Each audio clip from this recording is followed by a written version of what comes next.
everyone. Taxpayer dollars should be used to make life better for the American people, to drive down the high cost of living, to fix our broken healthcare system, and to deliver a government that actually promotes the health, the safety, and the economic well-being of the American people. Instead, Donald Trump and his administration have been using taxpayer dollars to brutalize everyday Americans, kill American citizens, and violently target law-abiding immigrant families. It's unacceptable, it's unconscionable, and it's un-American. This administration continues to weaponize the Department of Justice, weaponize the Department of Homeland Security, weaponize the power of government to undermine the ability of everyday Americans to live their best life because they're so consumed with jamming their right-wing extremism down the throats of the American people. We will not be intimidated by any of their actions. We will stay the course as it relates to making sure that we actually fund the government in a manner that is consistent with our values, consistent with the Constitution, and consistent with the to spend your taxpayer dollars on the other. Republicans in their one big ugly bill enacted the largest cut to Medicaid in American history, ripped health care away from more than 14 million Americans, and at the same period of time took $186 billion from SNAP, literally stealing food from the mouths of hungry children, seniors, and veterans. And in that same one big ugly bill, used taxpayer dollars to give the Department of Homeland Security and ICE a slush fund that's been used to unleash a killing machine in Minneapolis, using taxpayer dollars literally to kill American citizens in cold blood. That's what Republicans have done in their one big ugly bill. That's their policy. And Democrats are going to continue to push back aggressively against it. We want to make sure that the Department of Homeland Security conducts itself in a manner that elevates public safety, not undermines it. And the American people are demanding accountability, and that's what Democrats are going to deliver. Question? Should we expect any sort of organized response from Democrats to the arrest of Don Lemon this morning, and what do you think that says about the Trump administration? Trump administration has systematically targeted the free and fair press because they want to intimidate America and oppose anyone who is not willing to bend the knee to their extremism. We are not going to be intimidated at all. The free and fair press is central to the foundation of American democracy. Thomas Jefferson famously made that clear, that he would prefer a country that had newspapers over government as opposed to governments over newspapers. This is central to who we are as a country. And so Don Lemon, we know, is an accomplished journalist who was doing his job as part of the free and fair press. There's no legitimacy, no basis to Don Lemon's arrest, no basis to the arrest of the other journalists. And the American people are not going to stand for it. And House Democrats are going to stand up for them. And the rights of the free and fair press as central to American democracy and our values in terms of who we are. But how? I issued a statement as it relates to where we are right now. It just happened. And so we haven't had an opportunity, even as members of Congress, to talk to each other about next steps. But of course, next steps will be forthcoming. Thank you, Mr. Leader. I'm sure you've been monitoring what's going on in the Senate. What's your reaction to the fact that there's not a deal yet with the government deadline looming? Do you have any plans to speak to Speaker Johnson between now and when the House gets back? And do you think that 2 weeks is enough time to negotiate the reforms that you're looking for? I know that there's a lot there. So We have to deal with the issue of reining ICE and the Department of Homeland Security in with the fierce urgency of now. And a 2-week window will evaluate whether that's sufficient time, but there's urgency to dealing with this issue. Because ICE, as we've seen, is out of control, and the American people know it. The American people know that the Trump administration on all of the things has gone too far. And that taxpayer dollars should not be used to brutalize the American people, and in some instances, kill them. So this is something that has to be addressed. And, you know, Democrats in the Senate, led by Chuck Schumer, supported by the House, made a clear demand.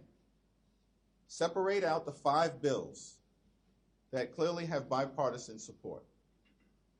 And then separately, we can deal with making sure that ICE is brought under control in a variety of different ways, including our demand, which we will not walk away from, which is that judicial warrants should be required before ICE can storm homes and rip people out of their cars. Judicial warrants. The masks have to come off.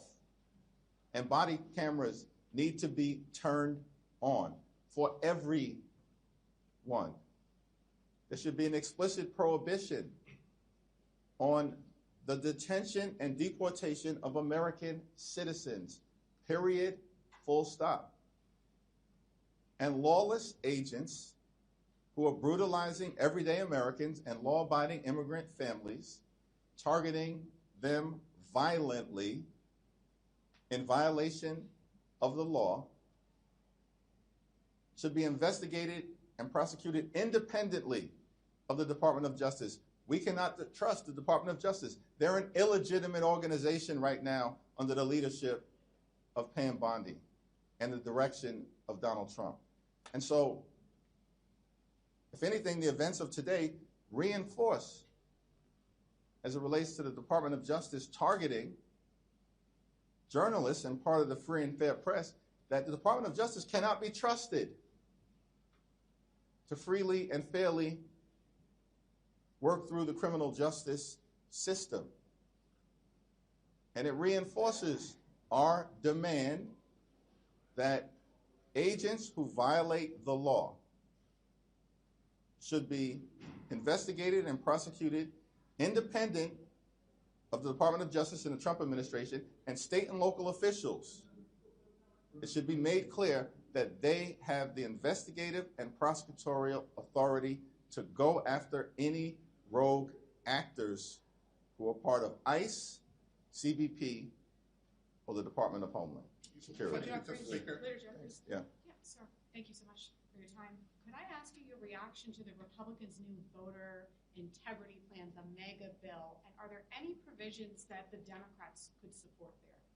It's a dead-on-arrival bill. They know it. Listen, voter suppression is part of the Republican plan to try desperately to hold on to power. Republicans, since the beginning of this administration, have been losing elections all across the country. They've been wiped out electorally. The American people know that it's Democrats who are focused on making their life better, driving down the high cost of living, and fixing our broken healthcare system. And it's Republicans who have unleashed this extremism and brutality on the American people and this assault on the American way of life, our values, and our democracy, and have had enough of it. And so Republicans are playing games, just like was evidenced by the unprecedented FBI raid in Fulton County, Georgia. Republicans don't want a free and fair election because they know when that happens, and will ensure that it happens, they're going to lose. They're going to lose the House. They're going to get crushed all throughout America. So the latest voter suppression bill is not a serious thing. Let's just be clear about that. You're asking me a legitimate question, but it's an illegitimate bill. That's dead on arrival. It's going nowhere. I do have a policy follow-up on that bill, just regarding, I remember covering during the first Trump administration, Democrats were very concerned about Russia meddling in elections. Are you confident that the current election systems in all 50 states and U.S. territories will protect the ballot of U.S. voters? What I am thankful about is that the administration of elections are done locally as opposed to in the hands of the Trump administration and this group of corrupt sycophants. Mr. Leader, I just wanted to know if you are going to be whipping against the resolution that Greg Steube said he's going to force a vote next week to expel Sheila from Congress. Congresswoman is, of course, entitled to the presumption of innocence.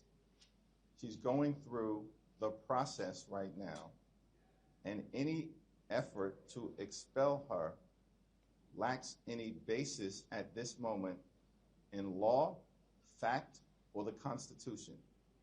And if, in fact, there's a resolution that is brought to the floor to try to expel the Congresswoman, it's going to fail.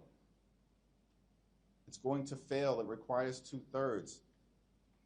It's an exercise that is just designed to get attention and is inconsistent with what due process requires at this moment.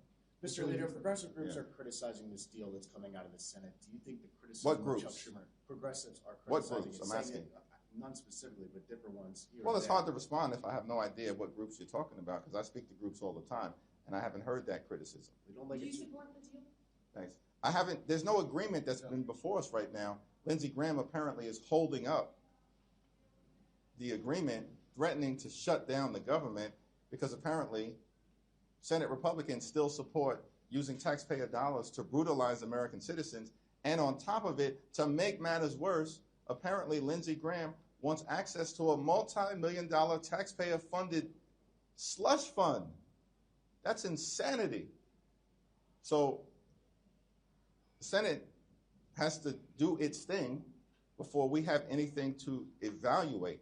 But I'm going to remain in close contact with Leader Schumer, and hopefully they'll get something done today. Leader, you said that you were supportive, the House Democrats are supportive of breaking the bills apart, though, and doing the 5 alongside a short-term CR for Homeland. Do you see any problems? Now, what I said, just to be clear, what I said is that we demanded from the very beginning, which John Thune said would never happen. John Thune said it's not happening. Then he brought the entire package together to the Senate floor yesterday, and it failed spectacularly. Notwithstanding what John Thune said, which is the bills are not going to be separated out. They will be separated out. We made that demand, and it's happening. And Donald Trump has agreed to that, apparently. So that's what we're supportive of.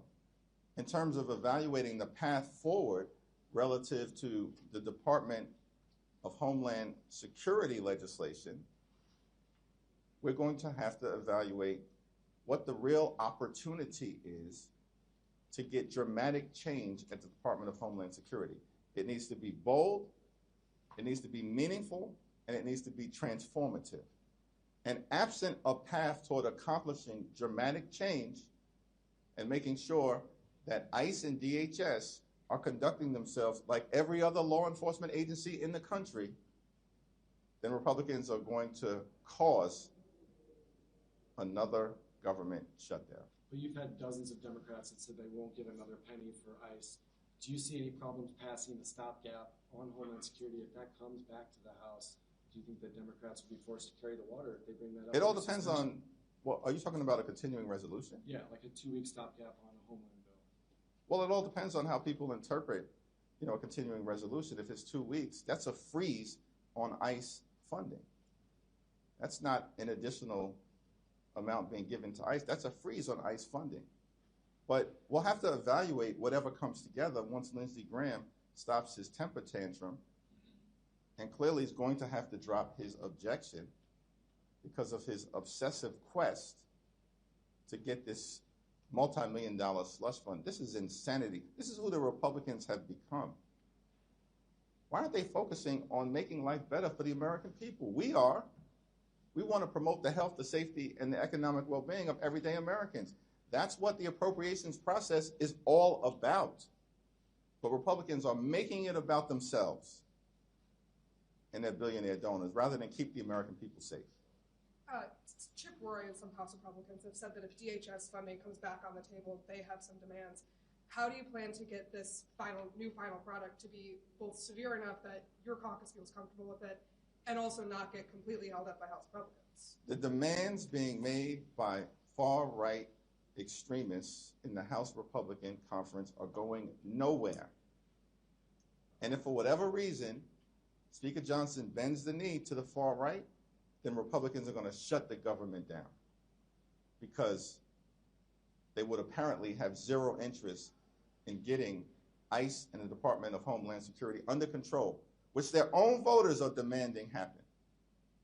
Their own voters. Last week you expressed hope for a resolution before the House holds a vote on the Clinton contempt resolution. We know House Rules is going to mark them up next week. Are you still expecting a resolution? Have you been in touch with the Clintons on this?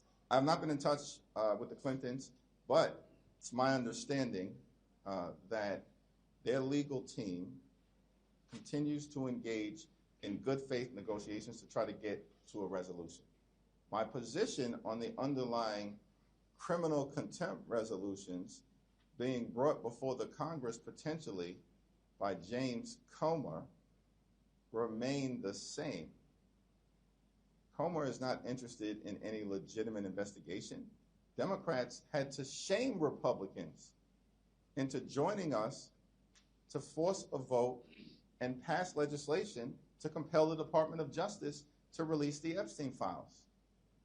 Pam Bondi and the DOJ are the ones who should be held in criminal contempt at this point because they're in direct violation of a federal law that Donald Trump signed to release the Epstein files that are in their possession.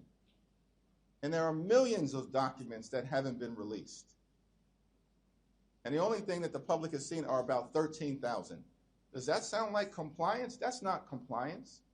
That's a brazen violation of their legal obligations, the Department of Justice's legal obligations to release documents. And so we'll see whether there's a resolution prior to a so-called criminal contempt vote, but my position on it remains the same. Yeah. Thank you. I know you said that the deal hasn't come out of the Senate yet, but it's looking very likely that it will be 5 funding bills and a 2-week DHS CR. If that is what comes to the House after Senator Graham drops his hold, will you support that? Well, that question has already been asked and answered in a variety of different ways. One thing is clear is that Leader Thune and Mike Johnson and Republicans originally took the position that the 5 bipartisan bills were not going to be separated. The fact that the 5 bipartisan bills are going to be separated in and of itself, right out of the gate, is a victory for the American people.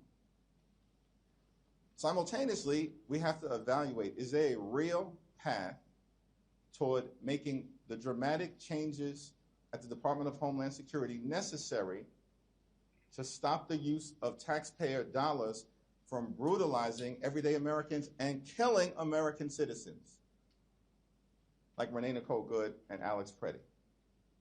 That's a question to be evaluated, particularly if we find ourselves in a situation where there's going to be an intense negotiation, where Democrats have drawn a hard line in the sand. We have not been shy or bashful in articulating what will be necessary, including but not limited to judicial warrants and an explicit prohibition on the detention and deportation of American citizens, and an end to the roving bands of ICE agents violently targeting people all across America.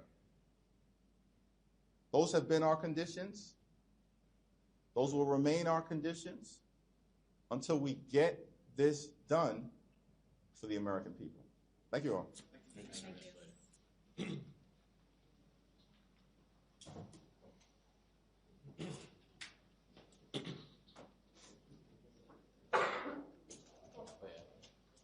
Thank you, Paul.